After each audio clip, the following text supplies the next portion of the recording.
అత్యున్నత మాకు ప్రియమైన దేవుని బిడ్డలందరికీ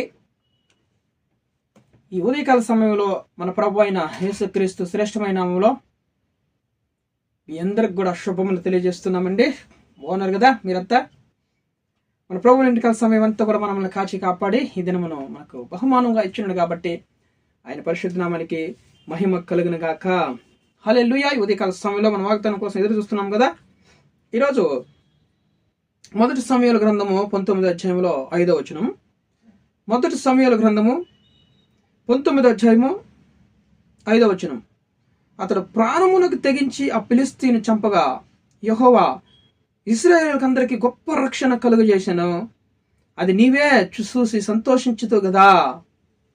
ఎందుకు నువ్వు నిష్కారణంగా, చూడండి, నిష్కారణముగా దావీదును చంపి నిరపరాధి యొక్క ప్రాణము తీసి నువ్వెందుకు పాపము చేయదు అని మనవి చేయగా, యోనాతాను తన తండ్రి అయినటువంటి సౌలు దగ్గర ఈ మాట అంటున్నాడు.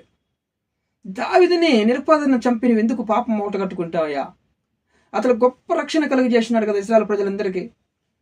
ఫిలిష్తీయుని ప్రాణాన్ని తెగించి ఆ ఫిలిష్తీయుని చంపి ఇశ్రాయేలు ప్రజలందరికీ గొప్ప రక్షణ కలుగజేసినాడు కదా. రక్షణ కాదు, అది గొప్ప రక్షణ.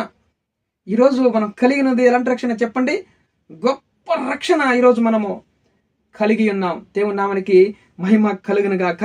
కాబట్టి ఎవడైతే రక్షించబడతాడో వాళ్ళ చుట్టూ కూడా దేవుడు అగ్ని కంచి వేసి దూతలు పంపించి అగ్ని కంచి వేస్తాడు, రక్షణ అనుగణిస్తాడు అన్నమాట. దేవుని నామానికి మహిమ కలుగును గాక.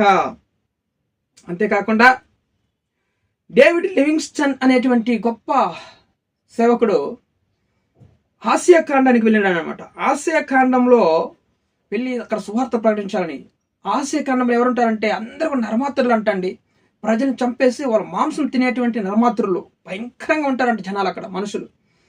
వాళ్ళకి సువార్త ప్రకటించడానికి డేవిడ్ లివింగ్స్టన్ అనేటువంటి సేవకుడు ఆ ఊరికి వెళ్ళాడు. ఆసియా ఖండంలోనికి వెళ్ళి అక్కడ అందరికీ రక్షణ సువార్త ప్రకటించడానికి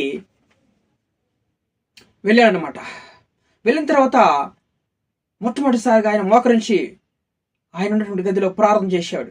ప్రభువా, నరమాత్రుల దగ్గరికి వచ్చి నన్ను సువార్త ప్రకటించడానికి నేను బ్రతికితే వాళ్ళందరికీ రక్షణ సువార్త ప్రకటించి రక్షణలోకి నడిపిస్తాను, చచ్చిపోతే మరి ఏం ప్రయోజనం లేదు ప్రభువా, నీవే నాకు నా చుట్టూ కంచి వేసి రక్షణ కలిగజేసి నన్ను కాపాడు ప్రభువా అని ప్రార్థన చేసినాడు అన్నమాట. ప్రార్థన చేసి వాళ్ళందరికీ సువార్త ప్రకటించినప్పుడు వాళ్ళందరూ కూడా ఒకరోజు అందరూ కూడా మారు మనసు పొంది ఒకరోజు అతని దగ్గరికి అందరూ కూడా బాప్టిజం తీపించుకోవడానికి వచ్చినారు. అందరూ కూడా రక్షణ కావాలా, మాకు బాప్టిజం తీయండి అని చెప్పి వచ్చినప్పుడు అందరూ కూడా ఆ ఊర్లో అందరూ కూడా రక్షణ పొందుకుంటున్నారు. బాప్టిజం ఇస్తున్నాడు డేవిడ్ లివింగ్స్టన్ వాళ్ళందరికీ.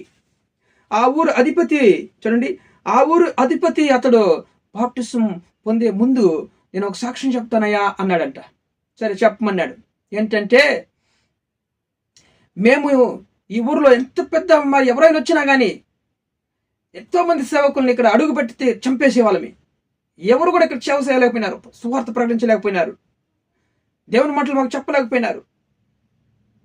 అయితే నిన్ను కూడా కత్తులు కటారులు తీసుకొని నిన్ను కూడా చంపేయాలని వచ్చాం, కానీ నీ రూమ్ దగ్గరకు వచ్చేసరికి మాకు నీ చుట్టూ కూడా ఏమో ఎంతో తెల్లగా మరి దూతల వలె ఖడ్గం పట్టుకొని నిలబడున్నాయా నీ చుట్టూ.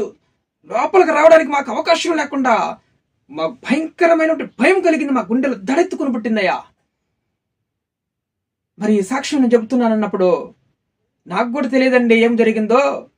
నేను ప్రార్థన చేస్తూ ఉంటాను, మీకు అందరికి రక్షణ కలగాలి, ఈ ఊర్లో నా ప్రాణం కాపాడు ప్రభువా, వాళ్ళందరూ రక్షించడానికి మరి నన్ను బ్రతికిస్తే నిన్ను వీళ్ళందరికీ రక్షణ సువార్త ప్రకటిస్తున్నాను ప్రభువా అని మోకరించి నేను ప్రార్థన చేస్తున్నాను, అంతే నాకు తెలుసాయా, అంతకుపైన ఏం జరిగిందో నాకు తెలియదని డేవిడ్ లివింగ్స్టన్ గారు చెప్తున్నారు. అధిపతి మాత్రము, ఆ ఊరు ఆసియా ఖండపు అధిపతి, గొప్ప వ్యక్తి, బాప్టిజం తీసుకునే ముందు గొప్ప సాక్ష్యము పలకడము మనము చూస్తున్నాం అన్నమాట.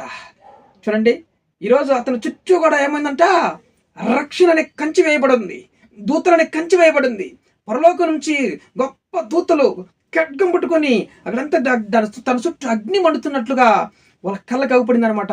వాళ్ళ కత్తులు కటారులు అన్ని కూడా పడేసి, అయ్యా దేవుడు గొప్ప దేవుడని అతనితో రక్షణ పొందడానికి వచ్చినట్లు మనం చూస్తున్నాం అన్నమాట. దేవుని నామానికి మహిమ కలిగిన గాక.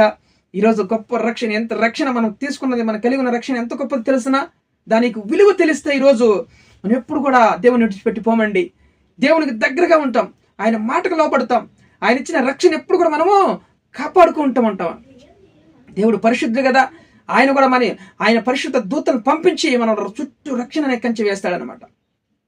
ఎందుకంటే నువ్వు దేవుడిని కొరకు నువ్వు సేవ పని చేస్తున్నావు కాబట్టి నిన్నెవ్వను కూడా ముట్టనీయకుండా దేవుడు రక్షణని కంచి వేస్తున్నాడు. ఏ దుష్టుడు ముట్టడానికి కూడా దగ్గరకు కూడా రాలేరు అనమాట.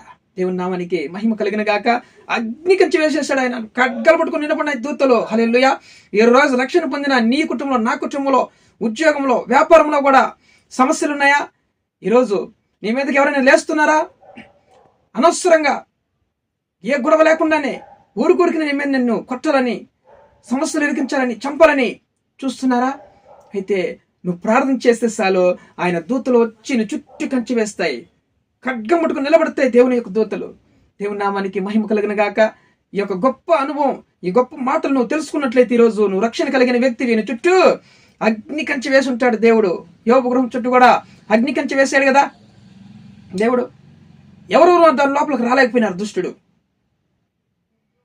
ఈరోజు మన కుటుంబాల చుట్టూ దేవుడు రక్షణ అనే కంచ వేసి ఉంటాడు అనమాట.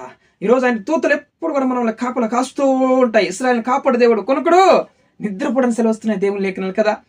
ఆయన కాపాడుతూ ఉంటాడు. అనుక్షణం కూడా ఏ సమస్య వచ్చినా కూడా ఆయన పరిగెత్తుకుంటూ దూతలు పంపించి ఖడ్గం పట్టుకుని ఎదురు నిలబెడతాడు. ఎవరు కూడా ఏం చేయలేరన్నమాట. వాళ్ళు కత్తులు కట్టాలు పారేసి అందరూ కూడా మేము రక్షణ పొందుకుంటాం, మీ దేవుడు గొప్ప దేవుడని దేవుడు లిమిస్టిన్ ఎదుర బాప్టిజం పొందుకున్నట్లు మనం చూస్తున్నాం అన్నమాట. దేవుని నామానికి మహిమ కలిగిన గాక.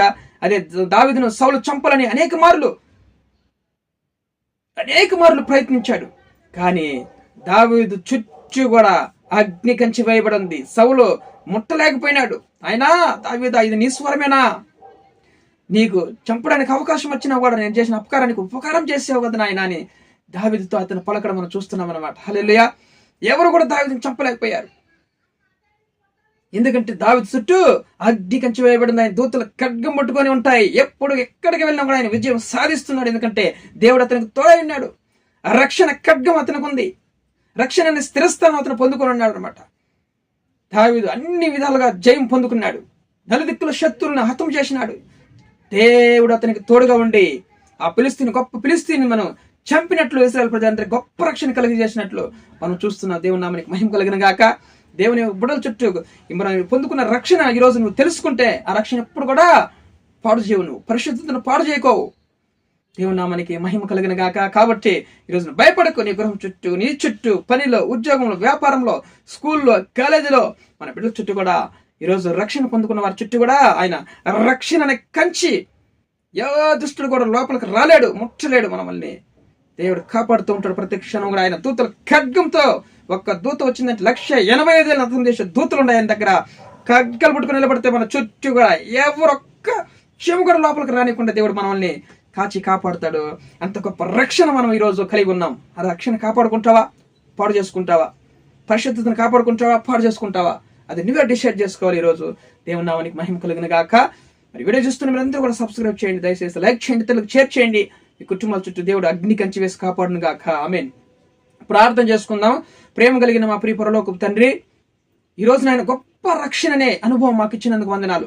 ఆ రక్షణ మేము పాడు చేసుకోకుండా నాయన, పరిశుద్ధతను పాడు చేసుకోకుండా నా తండ్రి, మేము నాయన దాన్ని కాపాడుకుంటూ ఉంటే నిజంగా నాయన సమస్యలు నాయన ఏది కూడా మా కుటుంబానికి రాడికుండా నువ్వు దూతల్ని ఖడ్గం పట్టుకునే దూతల్ని చుట్టూ ఉంచుతున్నందుకే మీకు వందనాలు తండ్రి నాయన ప్రభువా. ఈరోజు నాయన ప్రభువా, గర్భఫలం లేకుండా, ఉద్యోగం లేకుండా అడ్డగిస్తున్నట్టు దురాత్మల్ని వాటిని లయపరచండి ప్రభా. నాయన మీ దూతను పంపించండి, కంచి వేయండి బిడ్డలకి ప్రభా. ఉద్యోగం లేని ఉద్యోగం, వివాహం కానీ వివాహం తెచ్చండి, గర్భఫలం లేని గర్భాలు తెరవండి తండ్రి. ఉద్యోగం లేని ఉద్యోగం తెచ్చండి. కుటుంబంలో అసమాధానంతో ఉన్న వాళ్ళందరికీ కూడా నాయన మీ దూతను పంపించండి. ఇప్పుడే యుద్ధం చేసే దూతలు పంచి గుహరాల చుట్టూ కంచి వేయండి, సమాధానంతో నింపండి, కృప చూపించమని వీళ్ళందరికీ కూడా నాయన మంచి సమాధానంతో నింపమని, దాని గొప్ప ధైర్యం కలిగించమని సమస్త ఘనత మహిమ ప్రభువులు మీకు చెల్లిస్తూ నజరేయుడైన యేసు క్రీస్తు జీవం కలిగిన నామములో ఈ ప్రార్థన అడిగి వేడుకొని పొంది ఉన్న పరలోకపు తండ్రి. ఆమేన్.